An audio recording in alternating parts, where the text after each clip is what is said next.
Jha, sergeant major, police मुख्यालय। किसी भी ड्यूटी वर्ष 1984 में सार्जेंट के पद पर हुई थी। राष्ट्रपति की वीरता पदक से अलंकृत पुलिसकर्मियों को पुरस्कृत किया जाएगा। सबसे पहला नाम श्री मनोज कुमार, तत्कालीन जूनियर कमांडो, सिपाही 278। सर थोड़ा घूमकर अरे घूम जाइए। हाँ बता मिस कर गए। राष्ट्रपति की वीरता पदक से अलंकृत इन पुलिसकर्मियों को आज हमारे सर थोड़ा सा घूम जाइए सर। थोड़ा घूम जाइए सर। या गुड। श्री वीरेंद्र कुमार सिंह घूम जाइए।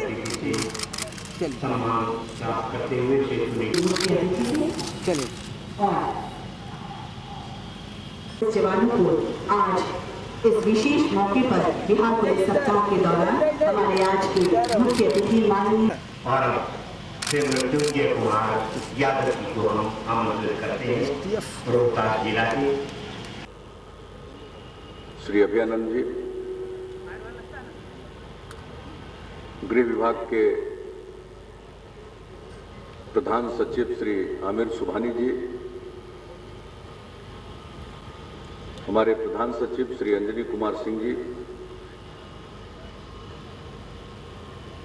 अपर पुलिस महानिदेशक मुख्यालय श्री रविंद्र कुमार जी,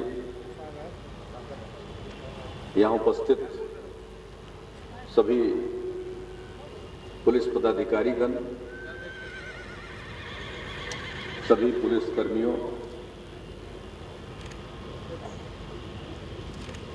उनके परिवार के सदस्यगण, अन्य अधिकारीगण, इस अवसर पर उपस्थित विशिष्ट अतिथिगण, प्रिंट एवं इलेक्ट्रॉनिक मीडिया के प्रतिनिधिगण, आज बेहद खुशी की बात है कि बिहार पुलिस सप्ताह के सम्मान परेड का आयोजन हुआ। पहले बिहार में ये परिपाटी प्रारंभ नहीं की गई थी। जैसा कि श्री अभयानंद जी ने बताया, मैंने अनेकों बार इसका सुझाव दिया कि बिहार में पुलिस दिवस का आयोजन होना चाहिए, पुलिस सप्ताह का आयोजन होना चाहिए और विभिन्न प्रकार की गतिविधियां उसमें होनी चाहिए। खेल कूद, अन्य प्रकार की प्रतियोगिताएं, संगोष्ठियां, विचार विमर्श, अनेक प्रकार के कार्यक्रम आयोजित होने चाहिए और सबको उसमें भाग लेने के लिए प्रोत्साहित करना चाहिए। मुझे खुशी है कि अब इस प्रकार के कार्यक्रम की शुरुआत हुई है और मैं समझता हूं कि इस प्रकार के आयोजन में निरंतरता रहेगी। हर वर्ष इसका आयोजन किया जाना चाहिए। विभिन्न प्रकार के कार्यक्रम आयोजित किए गए हैं और इस प्रकार के आयोजनों से व्यक्ति को अपने काम पर, अपने पेशे पर और अपने संगठन पर गौरव की अनुभूति होती है। एक सामूहिकता का भाव जागृत होता है और हर व्यक्ति के मन में आत्मसम्मान पैदा होता है। इसलिए सरकार की तरफ से इस प्रकार के आयोजनों को हमेशा समर्थन दिया जाएगा और इसमें जो कुछ धनराशि की आवश्यकता होगी, वह अवश्य पुलिस के बजट में शामिल किया जाना चाहिए।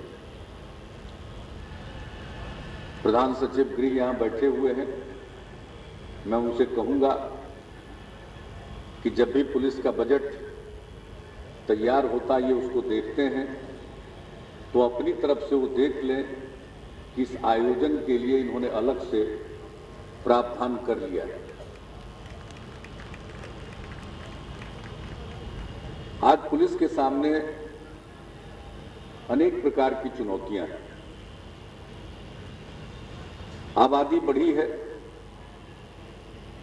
उस अनुपात में पुलिस बल की संख्या में वृद्धि नहीं हो पाई है। मैं इसके लिए भी निरंतर प्रयत्नरत रहा हूं। पुलिस बल में रिक्तियां ससमय भरी जानी चाहिए और बढ़ती आबादी के दृष्टिकोण से प्रति लाख की आबादी पर कम से कम 125 पुलिस बल होने चाहिए। और अब मुझे खुशी है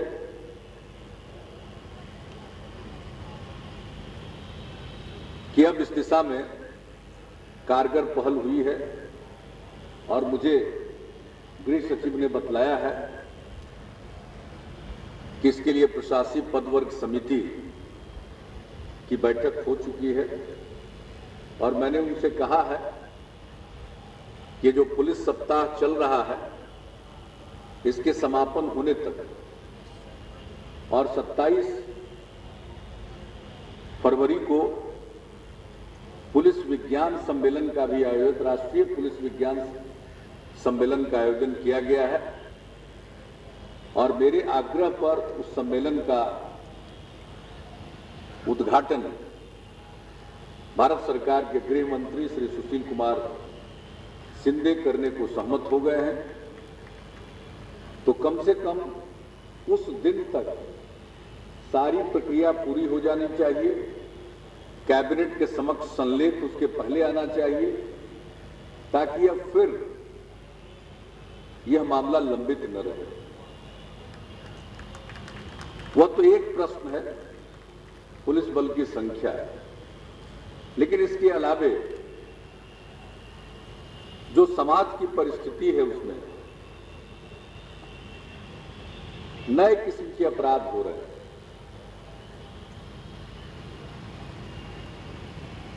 अपराध के तौर तरीके बदलते जा रहे हैं और पुलिस को भी अपने को उसके अनुरूप तैयार करना होगा। इसके लिए चाहे प्रशिक्षण की जरूरत हो, उन्मुखीकरण की आवश्यकता हो, अस्त्र शस्त्र की आवश्यकता हो, उसे पूरा किया जाना चाहिए। हमारे यहाँ प्रशिक्षण केंद्रों की और प्रशिक्षण संस्थानों का सर्वथा अभाव रहा। खास करके बिहार के पुनर्गठन के बाद बिहार में इन चीजों की कमी रही है। हम उस कमी को भी दूर कर रहे हैं। पुलिस एकेडमी भवन का भी निर्माण हो रहा है। अन्य प्रकार के प्रशिक्षण केंद्र भी बनने चाहिए। मैं डीजीपी साहब से कहूंगा कि इसके लिए पूरी कार्य योजना तैयार करके उसमें तेजी लाएं। पुलिस प्रशिक्षण केंद्रों के लिए धनराशि का प्रबंध किया जाए। लेकिन इस बात के अलावे भी जो एक धीरे धीरे एटीट्यूड भी बदल रहा है लोग, और बदली हुई परिस्थिति में किस प्रकार से पुलिस को रिस्पॉन्ड करना चाहिए वह भी विचारणीय है। पहले का समय और आज के समय में बहुत फर्क आया है। पहले अगर आप कुछ करते थे तो उसको देखने की गुंजाइश कम थी। आज हर चीज पर नजर होती है। विज्ञान का, टेक्नोलॉजी का विकास हुआ है, समाज का विकास हुआ है, मीडिया का विकास हुआ है और अब इलेक्ट्रॉनिक मीडिया सशक्त हुआ। हर अवसर पर वो मौजूद है, आपकी एक एक गतिविधि को, आपके व्यवहार को वो कैमरे में कैद कर रहे हैं। तो इस परिस्थिति में सोचना होगा। मानवाधिकार का आंदोलन भी धीरे धीरे अपनी जड़ें जमा चुका है और लोकतंत्र में मानवाधिकार पर दुनिया भर में ध्यान दिया जाता है। तो ऐसी परिस्थितियों में किस प्रकार से काम किया जाए, यह भी सोचना चाहिए। अनेक प्रकार की घटनाएं घटती हैं। कभी कभी एक ही समय कई स्थानों पर ऐसी परिस्थितियां उत्पन्न होती है जहां पुलिस बल का हस्तक्षेप आवश्यक होता है। तो इस पूरी परिस्थिति में नए सिरे से सोचना चाहिए। कानून में ताकत है और हम अगर कानून के ताकत के बदौलत परिस्थितियों को निपटने की कोशिश करें तो उसमें ज्यादा सफलता मिलेगी। बल का प्रयोग करना पड़ेगा, यह कतई संभव नहीं है कि बल का प्रयोग कभी न करना पड़े। बल का भी प्रयोग करना पड़ेगा, लेकिन हमें यह देखना होगा कौन सी परिस्थिति में हमें क्या कदम उठाने चाहिए। और इसी के लिए हमने प्रशिक्षण और उन्मुखीकरण पर जोर दिया। अब अनुसंधान के भी नए तरीके सामने आए हैं। पहले आमतौर पर जो अनुसंधान होता था वो लोगों के बयान के आधार पर आगे बढ़ता था। विधि विज्ञान पहले भी रहा है, लेकिन अब नई टेक्नोलॉजी आई है, नए उपकरण उपलब्ध हुए हैं। अपराध में भी नई टेक्नोलॉजी का इस्तेमाल हो रहा है, इसलिए अपराध के अनुसंधान के लिए भी नई टेक्नोलॉजी का सहारा लेना होगा। और मुझे खुशी है कि बिहार में पिछले कुछ वर्षों में अनुसंधान के सिलसिले में वैज्ञानिक तौर तरीकों पर जोर दिया गया है। फॉरेंसिक साइंस लैबोरेटरी का विस्तार हुआ है, नए उपकरण लाए गए हैं, नए कर्मियों की नियुक्ति हुई है और बहुत सारे पुराने लंबित मामलों का निपटारा हुआ है। तो नई परिस्थिति में हमें बयान के साथ साथ विज्ञान पर भी जोर देना पड़ेगा, इसमें कोई शक नहीं।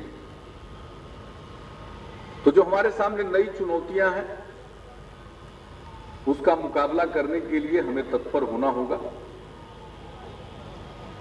बहुत मुश्किल से कानून का राज कायम हुआ। एक आतंक का माहौल था, लोग डरे सहमे रहते थे। आज वो माहौल नहीं, लोगों के मन से डर निकला। पहले लोग अपराधियों से खौफ खाते थे, अब अपराधियों को कानून का डर सताता है। ये बहुत बड़ी उपलब्धि है और इस काम को पुलिस ने बखूबी अंजाम दिया है, अपने कर्तव्यों का निर्वहन करके। प्रशासन, नागरिकों का सबका सहयोग मिला है और सबसे बड़ी भूमिका कानून का राज स्थापित करने में हमारे अदालतों की रही। उन लोगों ने भी अपनी सक्रिय भूमिका से, सजगता से कानून का राज स्थापित करने में महती भूमिका निभाई। आगे भी हम मिलजुल कर इस काम को करते रहेंगे और अंततोगत्वा लोकतंत्र का मतलब है कानून का शासन। लोगों के मन से डर निकले, लोग निश्चिंत होकर अपना काम करें, एक जगह से दूसरी जगह जाएं, ये प्राथमिक चीज है। और आज लोगों के मन में इस बात का एहसास है। मैं जहां कहीं भी जाता हूं, अपेक्षाएं लोगों की बहुत होती हैं, लेकिन एक बात एक स्वर से लोग कबूल करते हैं कि आज हम शांति से जी रहे हैं। जो पहले मन में एक डर रहता था वो निकल गया है, और ये सबसे बड़ी चीज है।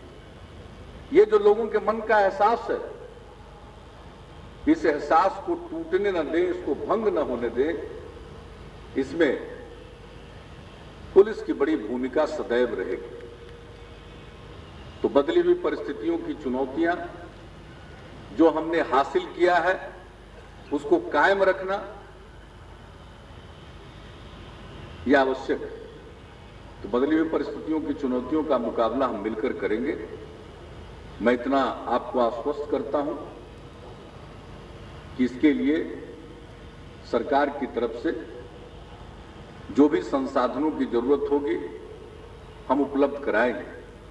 और मुझे खुशी है कि पटना जिले में शुरू किया गया अनुसंधान और कानून व्यवस्था संधारण के कार्य को पृथक किया गया।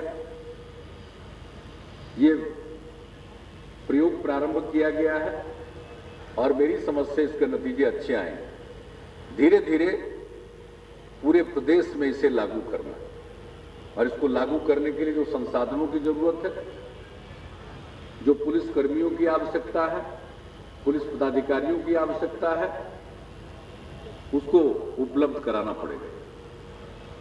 अगर हम दोनों को अलग करते हैं तो स्वाभाविक है कि जो ऑफिसर इंचार्ज होंगे वो इंस्पेक्टर स्तर के होंगे। वैसी परिस्थिति में इंस्पेक्टर स्तर पर ज्यादा पद सृजित किए जाए, इसके लिए पुलिस मुख्यालय ने पहल की है। तो आज के इस अवसर पर मैं आपको आश्वस्त करना चाहता हूं कि सरकार आपकी जरूरतों के प्रति संवेदनशील है, और आपका जो दायित्व है वह बहुत ही महत्वपूर्ण है और बड़ा बुनियादी दायित्व है।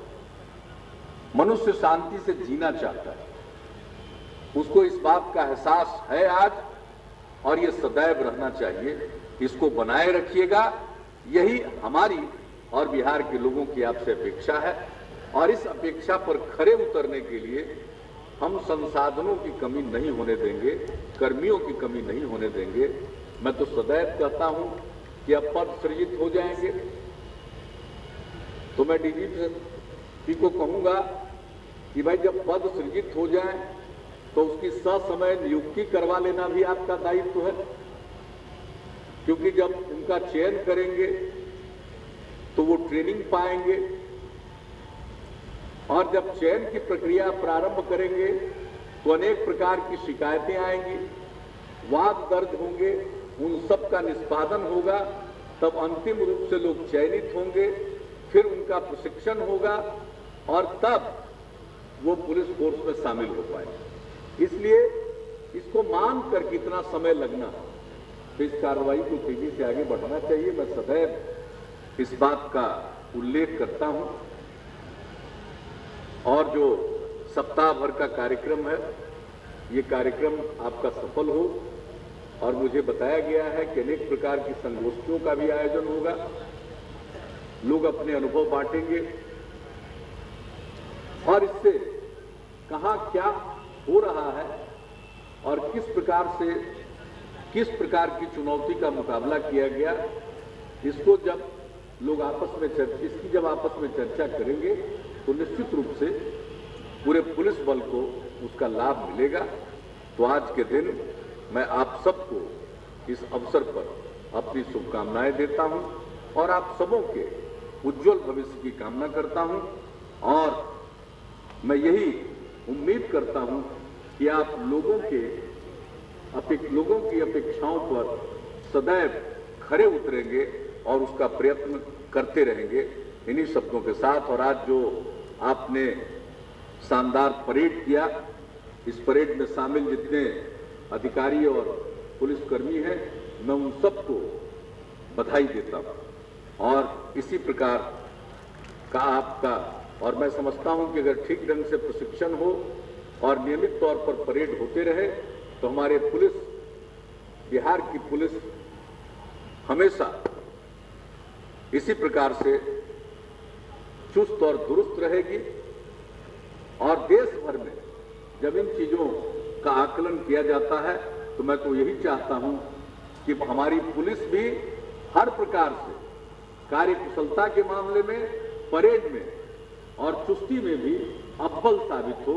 इसी शुभकामना के साथ मैं आप सबको धन्यवाद देते हुए अपनी बात को यहीं समाप्त करता हूं। जय हिंद।